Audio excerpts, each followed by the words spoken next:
Assalamualaikum warahmatullahi wabarakatuh.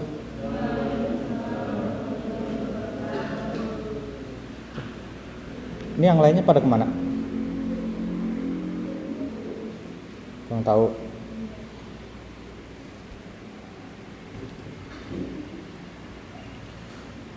Oke, untuk absensi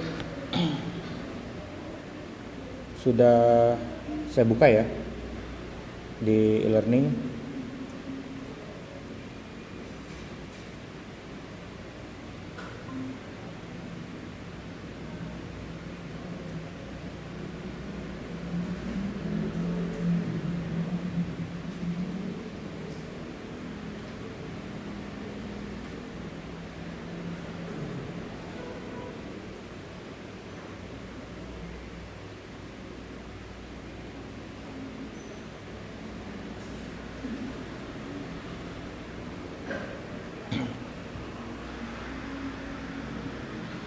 Oke, baik.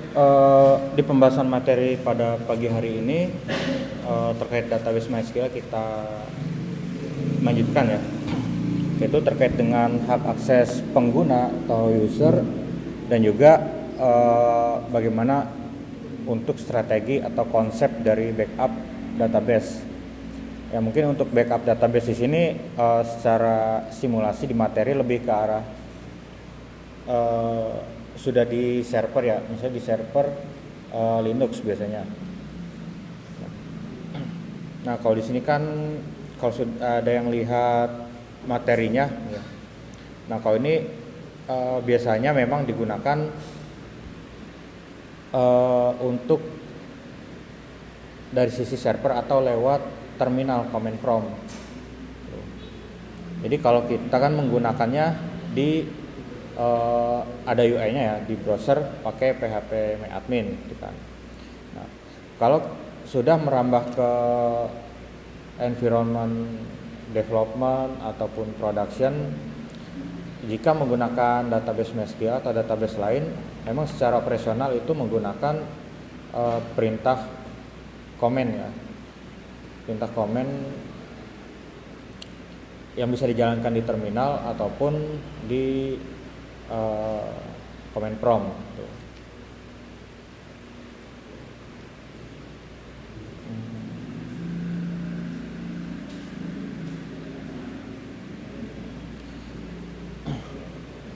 Oke, untuk bagian pertama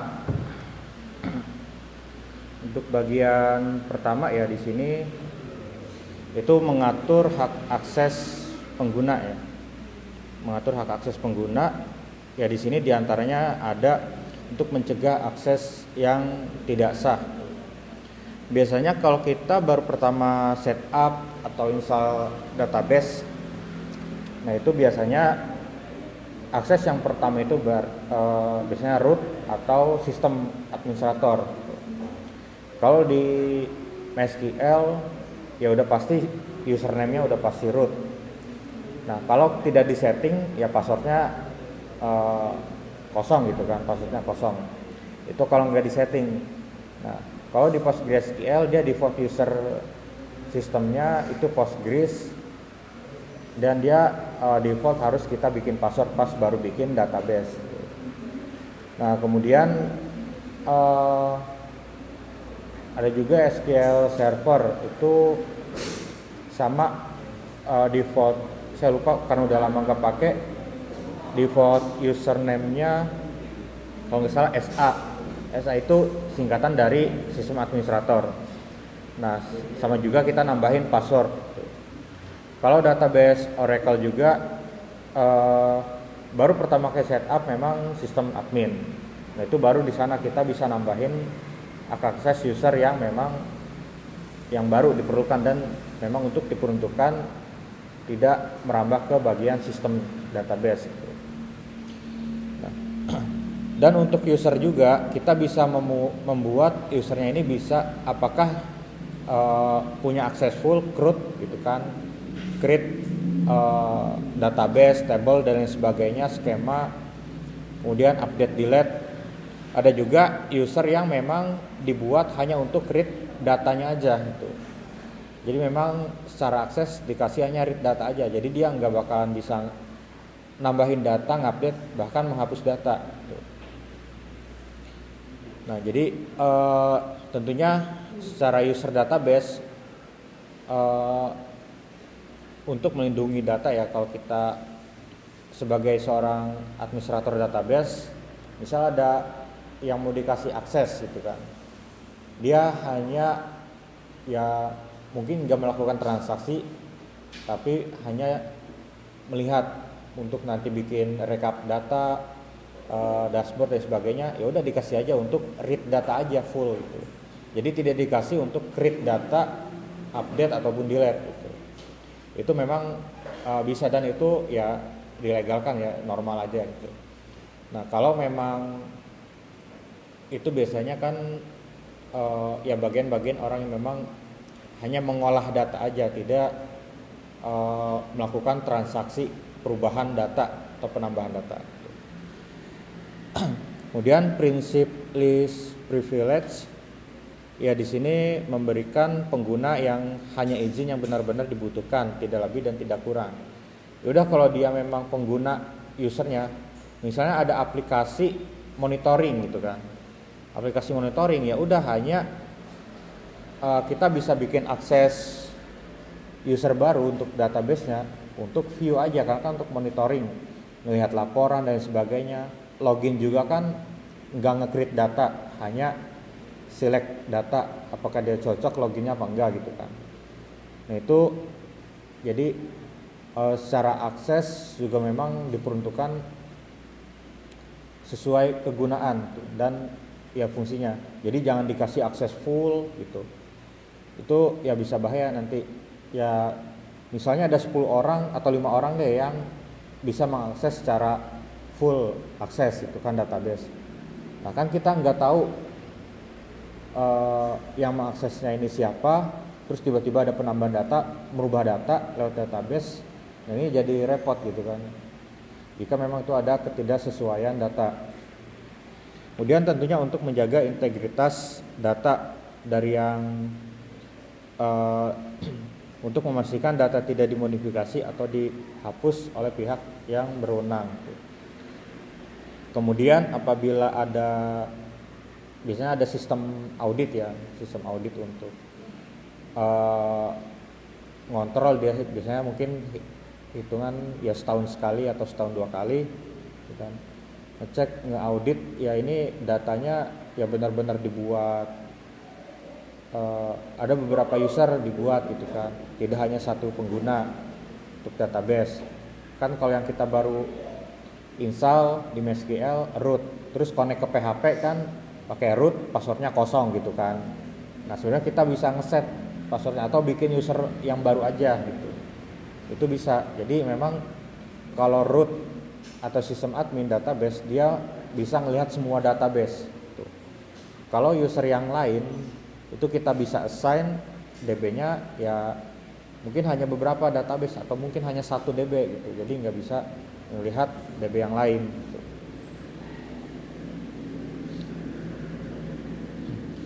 Oke, di sini untuk hierarki MySQL ya. Nah di sini yang pertama untuk yang global ya atau server. Nah di sini akses ke seluruh server tentunya. Kemudian kedua database. Jadi secara hierarkinya kita baru masuk ke dalam sistemnya di server atau sistem database, tentu masuk secara global atau keseluruhan full, ada DB-nya yang lain sebagainya, pengaturan user, artinya secara globalnya keseluruhan yang ada di dalam servernya. Nah kemudian yang kedua baru database. Nah ini kita bisa memilih ya mau menggunakan database yang mana itu kan, mau menggunakan database yang mana aja. Misalnya ada 20 database di satu server gitu kan, tapi itu kan misalnya 20 database tapi yang punya owner dari database itu nggak hanya satu owner, bisa dari beberapa owner gitu, owner atau user ya, user DB gitu. Itu kita ya bisa milih mau pakai yang mana. Kalau kita dapat akses ke DB itu tentu bisa masuk, kalau enggak ya ditolak gitu. Kemudian ya secara hierarki setelah buka database ya baru bisa buka table kan itu. Lihat data tabelnya, kemudian baru lihat akses kolom spesifik data dan sebagainya gitu.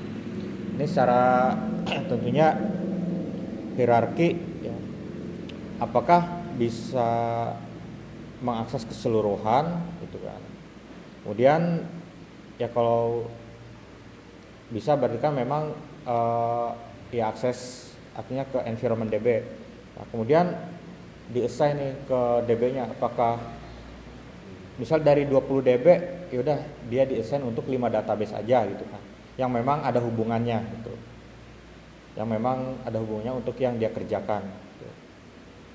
Ya udah dan seterusnya, dan juga bisa untuk tabel tertentu dan kolom tertentu. Jadi memang ada ya aturan juga kita memfilter user berdasarkan database gitu kan. Bisa juga berdasarkan table atau kolomnya.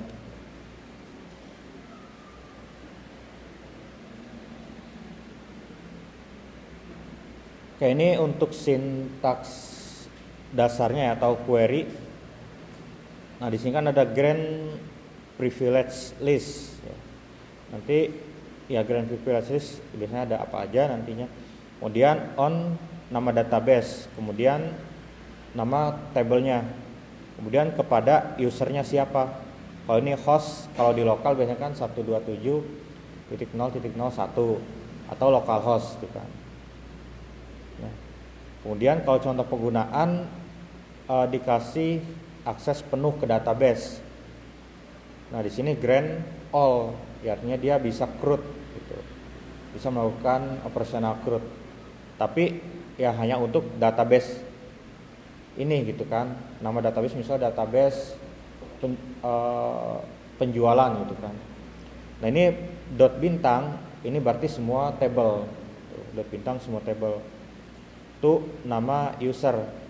Kemudian add persen ini nanti alias jadi kita tidak spesifik untuk hostnya gitu. Jadi bisa pakai persen. Jadi untuk mengganti sebagai aliasnya. Ya kalau untuk baca atau read doang, ya udah di sini tinggal select gitu. Atau select sama create. Ya udah nanti tinggal create berarti insert ya. Insert sama select kan gitu. Nah, ini usernya khusus untuk read only bisa. Nah, kalau untuk mencabut hak akses kalau secara langsung keseluruhan di sini bisa menggunakan revoke. Revoke itu mencabut hak akses. Jadi dia nggak akan lagi punya hak akses ke sana. Kemudian untuk revoke hanya mungkin dia punya akses semua ya all. Nah, kemudian mau yang dicabut insert aja. Jadi dia hanya bisa nantinya select, update, delete misalnya ya.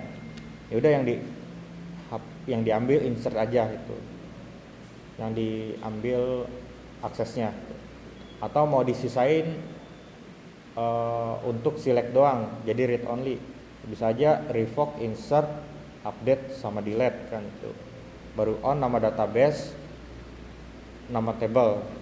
Nah, kalau ini kan berarti spesifik nama table aja nih gitu. Spesifik nama table aja.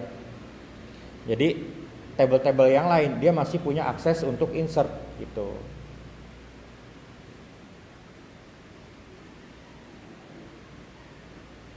Oke, kalau kita lihat di MySQL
Oke, di sini untuk di dari PHP My Admin-nya ya.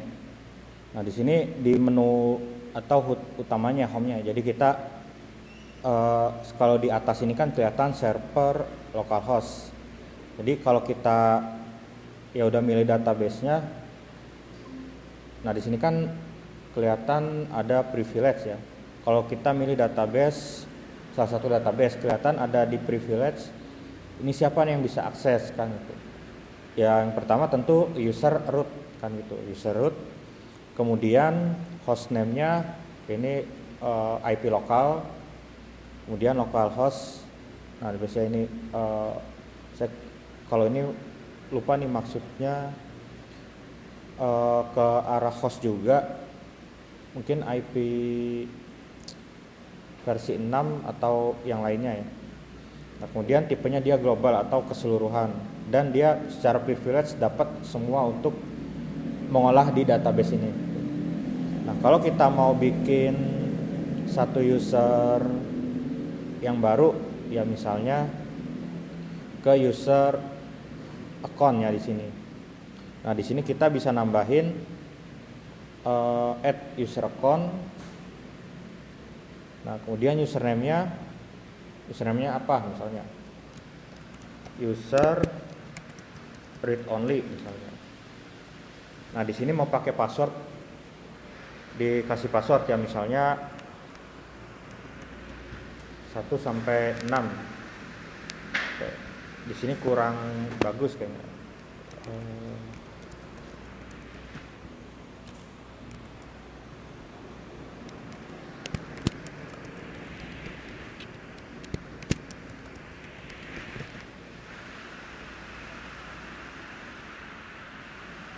Oke, kemudian kalau di sini dibiarkan aktif. Untuk yang generate di sini jangan di generate. Kalau nanti di generate ya passwordnya ya acak lah, random gitu kan.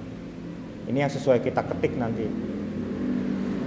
Nah, kemudian database untuk usernya bisa ngapain? Kalau kita kasih akses create database dengan ya nama dan juga dikasih privilege yang full, ya tentu di sini kan bisa kan gitu. Nah, di sini dikasih untuk create database-nya juga atau enggak gitu. Kalau ini kan global privilege, global ya, kalau check all ya dapat semua gitu kan. Nah, di sini kita bisa meminimalkan, misalnya hanya bisa select aja kan untuk data. Kemudian file allow untuk import data dari dan juga export data untuk ke file. Ini enggak. Kemudian struktur create, alter, index, drop.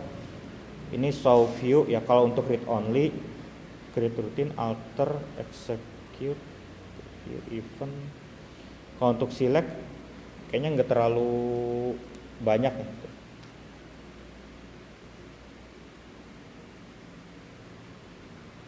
Dan kalau dia memang ada kita berikan akses administrator. Jadi selain user root, nanti kita bisa ke user yang lain juga. Misalnya ada user administrator kedua gitu. Misalnya user administrator keduanya Hasan gitu. Terus di sini dikasih grant access juga kan gitu untuk administrator. Jadi dia bisa mengolah database sama seperti user root gitu. Kalau dikasih akses full.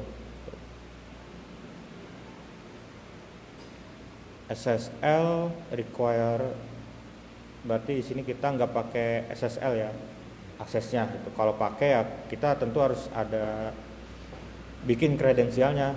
Ini require SSL ya, nanti kan si spesifik ya, ini nanti biasanya ke generate kan gitu.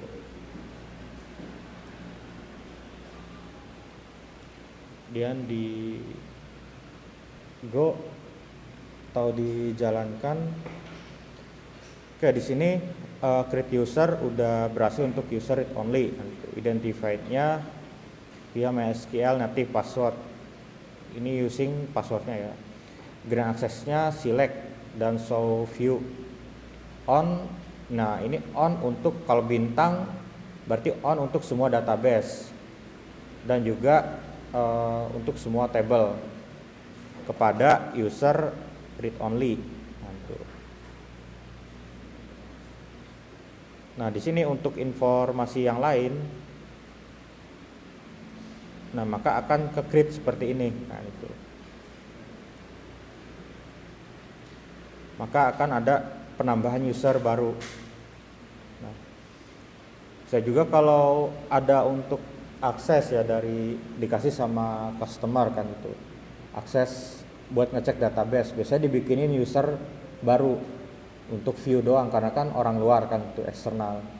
Jadi biar nggak bisa ngapa-ngapain atau merubah data, ya udah kita kasih select atau read only aja kan itu. Itu bisa. Kalau tadi kan di sini dia untuk bintang titik bintang berarti semua database dan semua table. Ya kalau mau pakai tadi query ya, misalnya jadi grant all, misalnya untuk database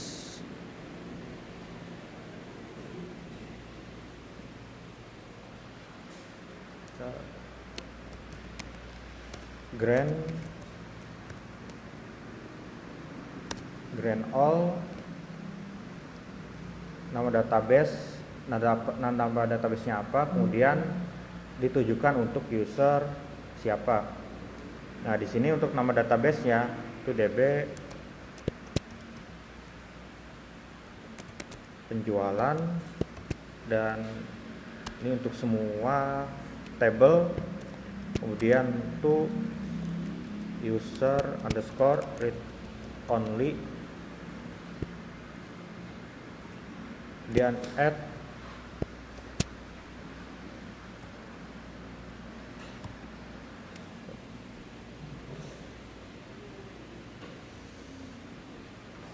oke. Nanti di sini aksesnya harusnya ada perubahan ya di bagian global privilege. Ini contoh kita kasih dia akses all. Execute-nya mana?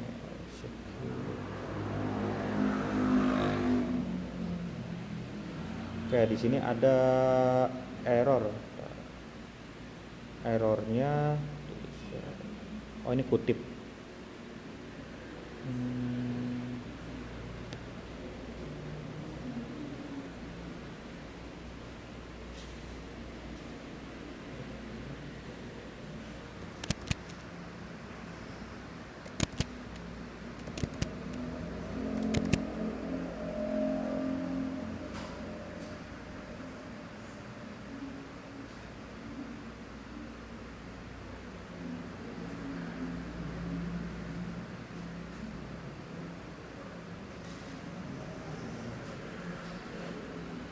DP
lupa on.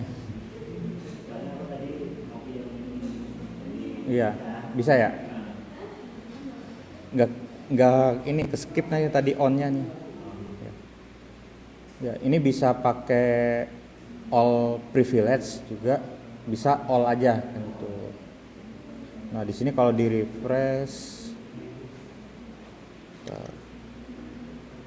kayak dia masih grandnya, edit.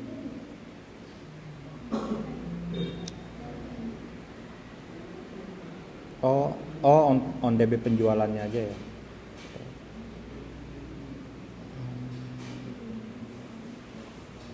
Oke, kalau kita cek di DB-nya, bentar. Berarti tadi spesifik ke DB ya. Kalau DB penjualan 2, privilege-nya ini user read only, select show view. Kalau DB penjualan aja, privilege-nya, nah di sini beda ya. Ada tambahan dia all privilege. Ya untuk yang ini select show view, karena masih yang sebelumnya ya sebenarnya bisa kita hapus nanti kan itu. Jadi bagusnya ngasih akses ya per per DB enaknya gitu. Kalau user yang memang beda-beda kan itu. Ya bisa juga kita bikin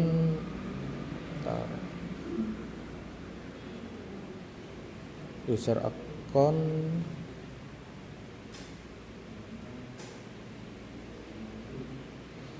jadi tanpa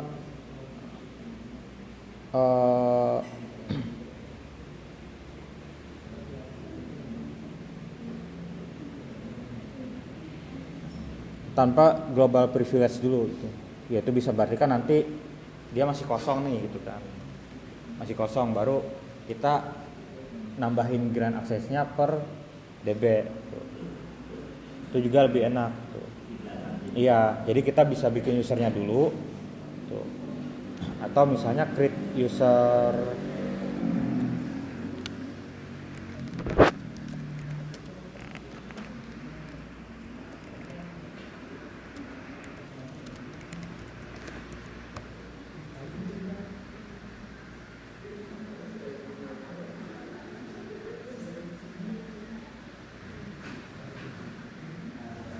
Oke, kita bisa pakai query kan gitu. Jadi nggak harus bikin di sini. Kalau sini kan pilihannya mungkin agak rumit ya.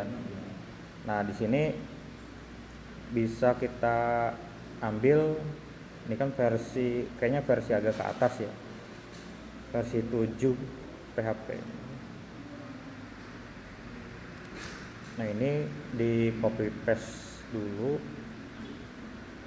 ke home, kemudian SQL. Di sini ya user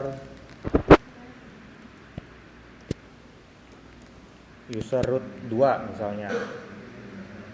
User root 2 ya di sini karena untuk dia bisa mengakses ke semua network atau selain localhost nantinya, jadi dikasih kayak wildcard gitu. Jadi kan biasanya DB tuh kadang hanya bisa diakses di jaringan yang sama gitu. Nah di sini kita kalau pakai persen biasanya memang bisa diakses sama beda network, beda jaringan gitu. Jadi yang localhost bisa diganti dengan persen identified by password. Ini password kuat Anda ya. Kayak di sini saya password user root 2 underscore 12345 misalnya. Nah kemudian baru di execute. Ini bisa kita bikin user dari sini. Jadi baru bikin usernya aja nih gitu kan. Nah kalau kita di user account, ini kan nambah nih. Ini global privilege-nya ya hanya usage ya. Kalau kita cek ke DB yang lain,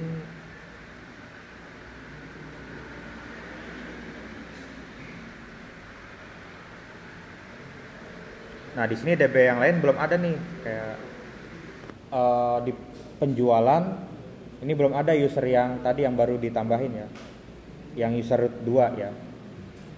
Nah kemudian di penjualan 2 juga nggak ada kan itu, makanya nanti baru di sini kita tambahinnya ya tadi kan grant all privilege, kemudian on nama DB, misal kalau kita pengen cuma DB penjualan atau per DB aja gitu kan, DB penjualan bintang untuk semua tabel to user root 2, kemudian sini add persen titik koma. Nah ini udah di execute ya, otomatis ya tentunya ada penambahan akses kan itu.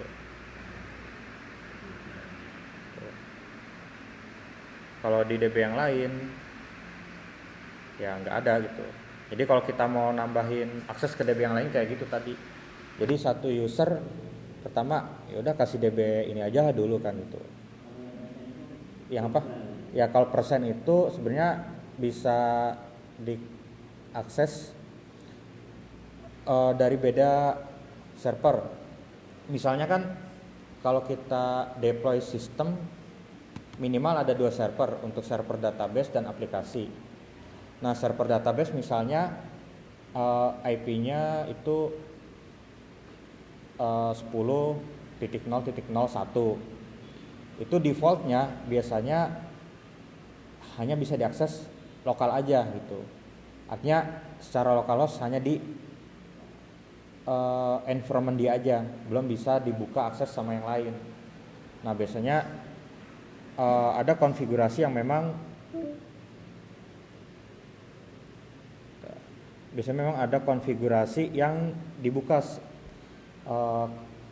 Saya lupa kalau di Postgre itu lokal kayak addressnya gitu, yang tadinya di komen jadi bintang, artinya keseluruhan. Nah baru ditambahin IP 4 kemudian 000/0 biasanya MD5 itu kalau di Postgre, baru bisa diakses keseluruhan. Nah kalau yang persen itu nantinya salah satunya kalau server aplikasinya di beda server, misalnya 10.0.0.2, otomatis kan beda tempat ya, walaupun satu jaringan tetap kita perlu konfigurasi agar dia bisa dibaca. Nah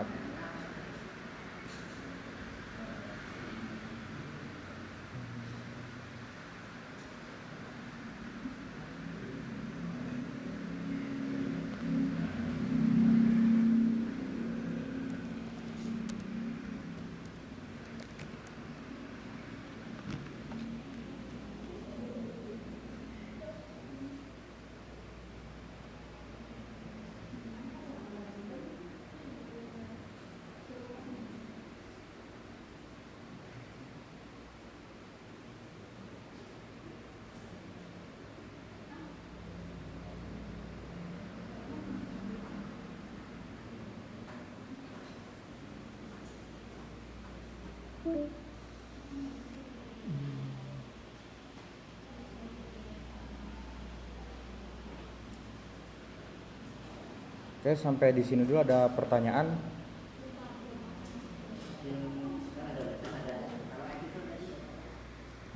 Bentar. Ini ya? Oh, iya. Kalau add itu pemisah antara pengguna sama hostnya. Pengguna itu usernya.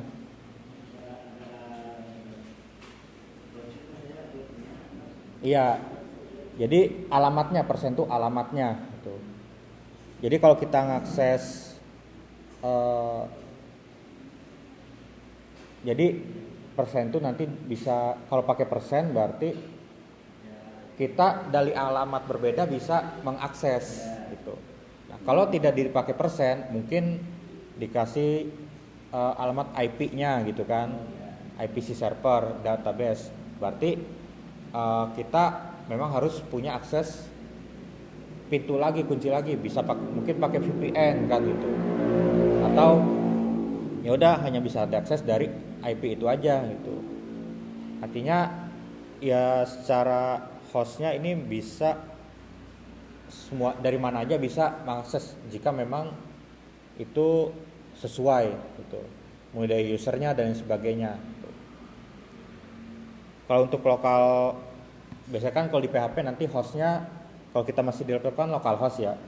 Nah kalau DB-nya ada di tempat lain, berarti kan kita ngambil IP atau alamat hostnya.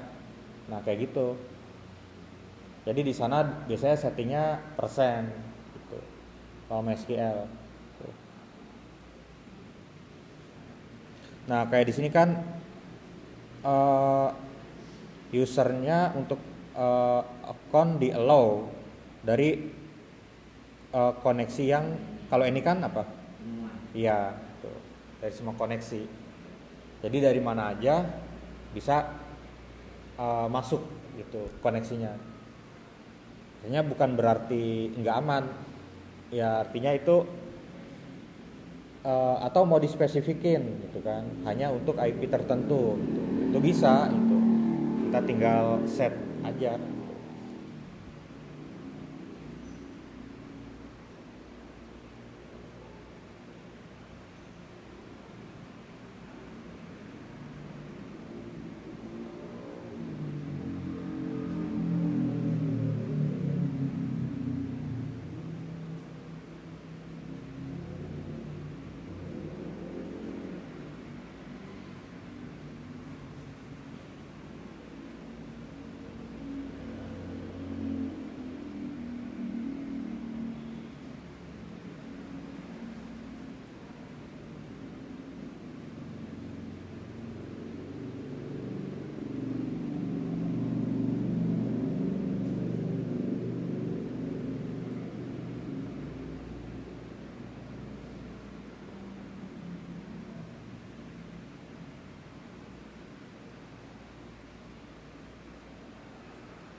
Iya, bentar.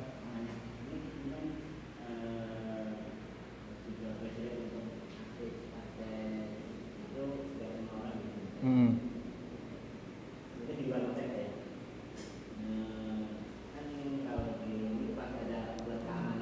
Iya.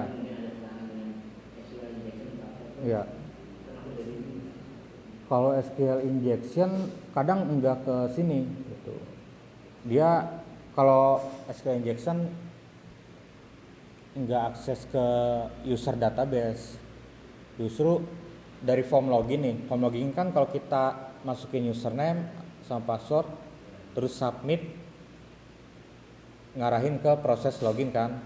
Nah, kalau di pengecekan login kita nggak ada tambahan untuk menangani minimal SQL injection, itu pasti kena gitu. Itu dari si query lanjutannya beda lagi gitu.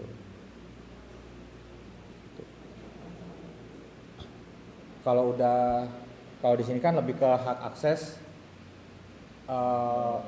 pengguna ini ya. Ya bisa aja sebenarnya itu kan dua hal yang berbeda, tuh, dua hal yang berbeda.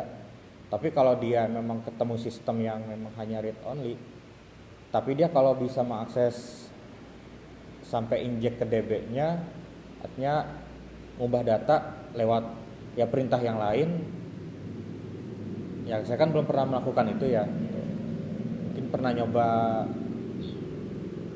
pakai metode apa ya, ngetes security pakai burp suite, lupa saya metodenya apa aja yang dipakai dulu. Nah itu ngubah data lewat endpoint atau lewat dari URL di browser gitu. Nah itu bisa juga dari sana gitu. Nah tapi kalau memang database yang kita pakai hanya read only, kemungkinan itu juga bisa ketolak sebenarnya gitu. Karena kan si webnya ngaksesnya dari akun username yang dikasih kredensial grant aksesnya read only aja kan gitu. Otomatis kalau ada perubahan data, nambah data nggak akan bisa gitu.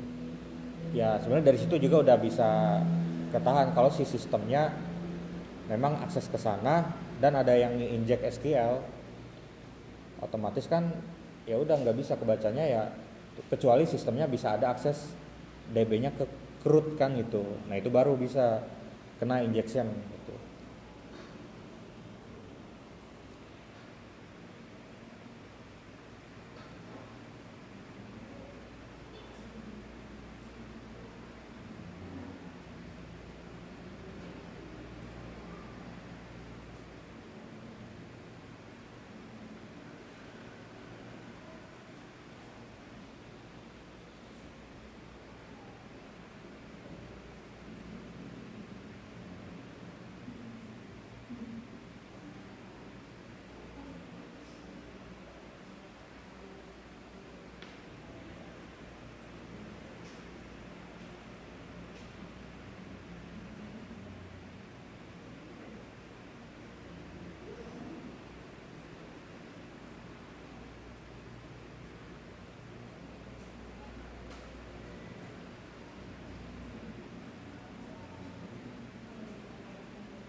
Oke, baik.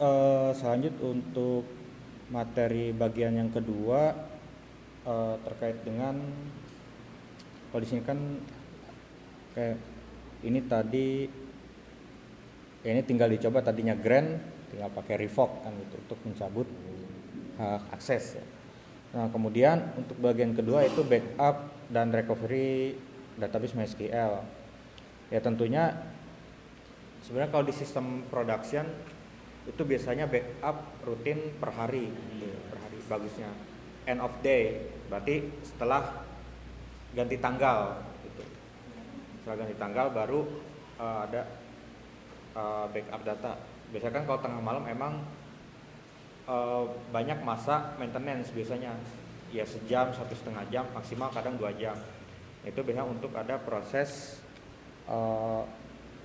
ya perbaikan, backup dan lain sebagainya. Nah kemudian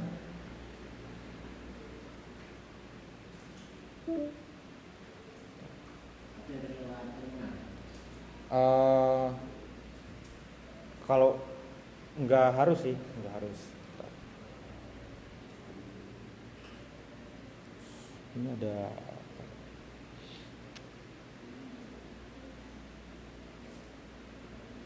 oke, untuk yang online mungkin screen saya agak macet nih kayaknya ya. Oke, nanti recordnya bisa dilihat kembali. Oke, sebenarnya kalau kita menggunakan banyak database, contoh kalau pakai GCP, Google Cloud Platform untuk database-nya, itu dia udah termasuk kalau kita tambahkan auto backup, otomatis dia jalani secara schedule. Jadi kita ada tampilan di UI di browser kalau GCP ya. Ya kalau di sini koneksi. Oke, kalau di sini kurang lebih saya untuk konfigurasinya auto backupnya belum dapat ya untuk auto backup. Jadi kalau di sini MySQL-nya ya, biasanya itu kita ya pasangin script biasanya di tiap project aplikasi kita pasang script, jadi ya nanti disimpannya di path mana gitu. Biasanya kayak gitu, jadi enggak langsung di database engine-nya. Beda kalau halnya memang di GCP atau database yang cloud database, nah itu udah ada pilihan, jadi otomatis kita konfigurasinya juga dari UI. Nah, kemudian tentu penting karena untuk jika ada kegagalan hardware atau mati, kita udah ada backup terakhirnya gitu. Kemudian kalau ada serangan cyber, ransomware atau ya virus yang sulit ditangani bahkan minta tagihan, kalau kita udah ada backup yang disimpannya aman, tempatnya di luar dari server tersebut misalnya naruhnya, ya tentu kita nggak perlu khawatir dari hal itu. Jadi kita hiraukan aja dan database-nya bisa kita pulihin lagi. Kemudian jika ada kesalahan dari manusia atau user, mungkin tiba-tiba ngapus data, ngapus tabel atau yang sebagainya, karena dia mengaksesnya langsung lewat remote database kan itu. Beda kalau dari aplikasi yang kita bangun, misal web atau mobile. Nah itu kan memang lebih tepat hanya dari sisi aplikasi, kita nggak ada perubahan di tabel dan sebagainya. Kalau kita ada mengakses remote database, tentu ada indikasi bisa aja kita ngapus tabel, ngapus data lebih kelihatan gitu.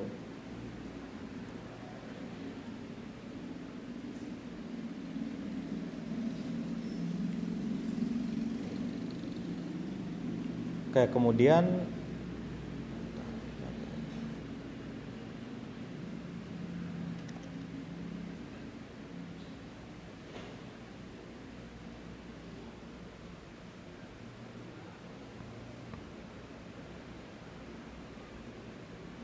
baik, untuk jenis-jenis backup ya, kalau sini ada dua ya, logical backup dan juga physical backup.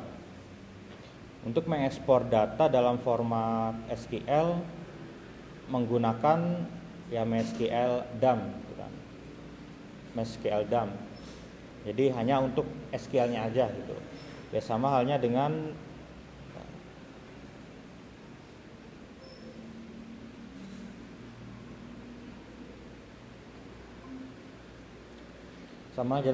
sama halnya dengan DB kayak Postgre, dia kalau untuk SQL-nya aja pgdump gitu. Kalau MySQL ya MySQL dump. Kalau untuk yang lain untuk engine backup-nya atau library backup-nya saya lupa, kayak SQL Server itu untuk backup-nya biasanya lewat dari interface desktop-nya tuh. Karena dia kalau di Linux agak susah, bahkan hampir kurang cocok. Kalau SQL Server dia memang cocoknya untuk di Windows tuh.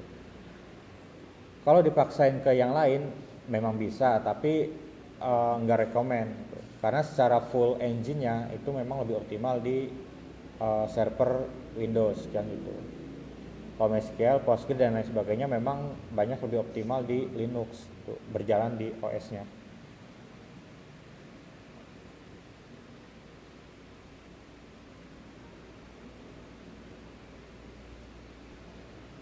Oke, kemudian untuk logical backup, tentu di sini mengekspor data dalam format SQL yang fleksibel dan portable serta cocok untuk backup sebagian atau seluruh database. Nah, kemudian untuk menyalin file di physical backup ya, di sini menyalin file data fisik database secara langsung lebih cepat untuk database besar, tapi memerlukan tools khusus seperti MySQL Enterprise Backup.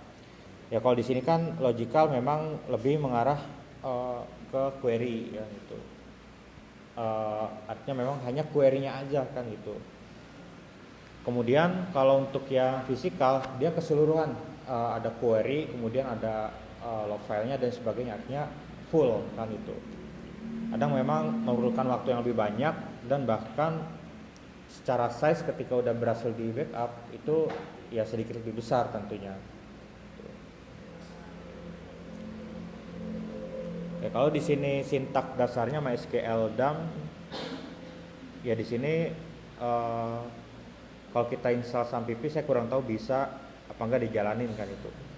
Nah di sini MySQL dump min u, ini nanti username-nya misalnya root kan gitu, min root, kemudian min p ini biasanya nanti minta password kan itu. Untuk password min p nanti passwordnya apa, pas di enter kan kita masukin kalau di terminal. Kalau ada password diketik, nanti enter, kalau nggak ada password enter aja kan gitu. Kemudian nama database nanti diekspor jadi ini nama file databasenya apa, .sql gitu.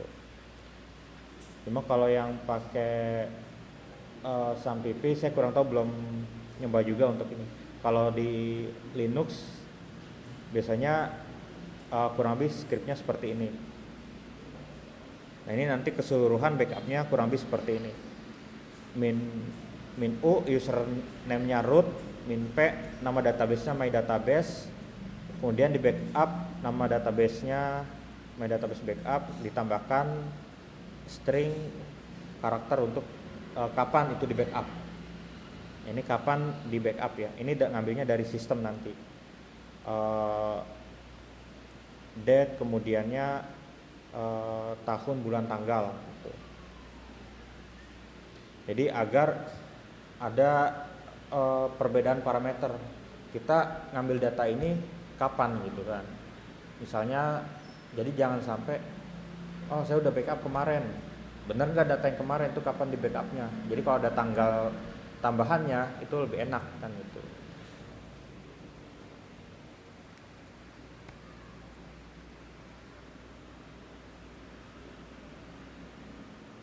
Nah kalau di sini kan, kalau ini backupnya ya standar aja ya, export import kan itu.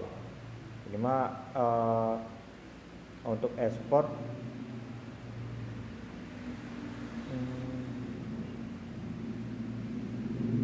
ke DB ya, ke DB nya export, tombol ini mana? Oh di sini ya, di Go kan itu. Nantinya langsung kan itu nama database-nya terus .sql. Kalau ini yang dari UI PHP admin. Nah kalau tadi kan ini dari belakang ya, kalau ini kan dari belakang atau dari terminal. Ya kalau ekspor juga ya tinggal di import, di restore ya, restore juga tinggal di import. Sini lebih mudah juga tentunya. Nah kemudian untuk backup ada privilege juga yang dibutuhkan untuk misalnya kalau pakai MySQL Enterprise itu. Kalau pakai, jadi ada yang memang MySQL itu ada yang memang Enterprise-nya, ada yang memang free-nya gitu. Ya itu pilihan sebenarnya. Jadi privilege-nya bisa ditambahkan tuh. Apakah mungkin nanti untuk select aja backup admin, reload sama replication client. Dan di sini kalau kita pakai ya ini memang tentu berbayar ya, ada MySQL Enterprise gitu. Nah untuk keamanan dan ketersediaan data ya di sini tetap menerapkan untuk list privilege untuk menggunakan grant dan revoke secara bijak. Ya grant ini memberikan hak akses ke user, dan revoke mengambil atau mencabut hak aksesnya.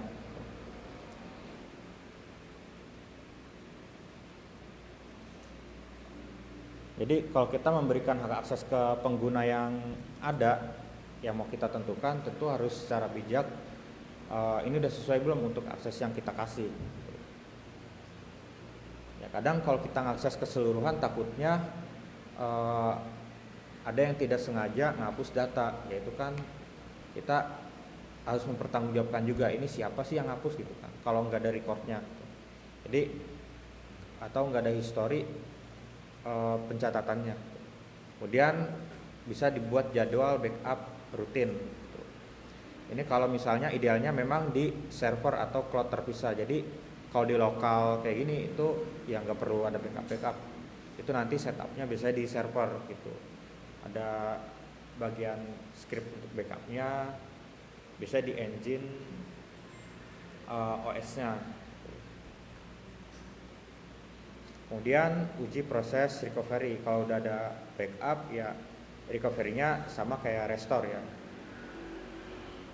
Jadi backup tanpa uji restore tidak ada gunanya. Artinya backup kita berhasil nih. Kemudian kita uji restore-nya, datanya kalau kita restore benar apa enggak gitu. Enggak ada error lah paling enggak gitu. Jangan sampai ada error. Mau data ngambil yang kapan, selama itu ketika di restore berhasil dan tidak ada error, itu aman berarti. Udah tinggal dia akan secara scheduler nanti. Restore-nya kan kalau restore database kita pakainya kalau diperlukan aja. Dan biasanya untuk database yang di backup kalau memang sifatnya harian, idealnya disisain seminggu terakhir. Untuk 7 hari ke belakang atau 8 hari ke belakang itu bisa dihapus agar apa? Agar storage-nya enggak cepat penuh kan itu. Enggak cepat penuh. Oke, sampai di sini ada pertanyaan pembahasan materi.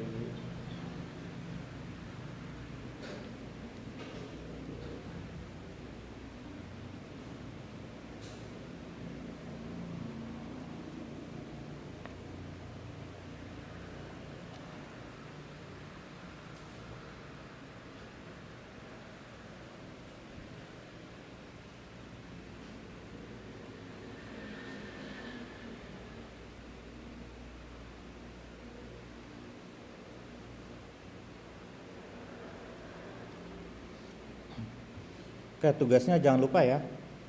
Ini baru 10 nih yang ngumpulin. Yang baru ngumpulin Ahmad Faridi, Linadia, Raza, Samsul, Muarif, Zalfa, Rifa, Aib Saipudin, Lukman Januari, Nafis, Reza Ardian. Ini yang baru ngumpulin ya.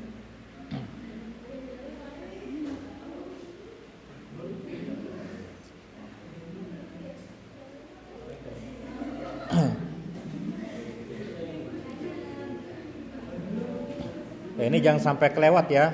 Walaupun masih ada 8 hari lagi, jangan sampai kelewat ya. Biasanya waktu dikasih panjang suka terlena. Nah, apalagi nanti ada libur kan, beberapa hari lagi libur lebaran. Nah biasanya udah lupa nih sama tugas-tugas gitu. Ya jadi selama ada waktu, jadi kalau ada yang nanya bisa perpanjang apa? Ini udah panjang waktunya.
Oke, apabila tidak ada pertanyaan, jangan lupa untuk tugasnya dan juga untuk absen di e-learning.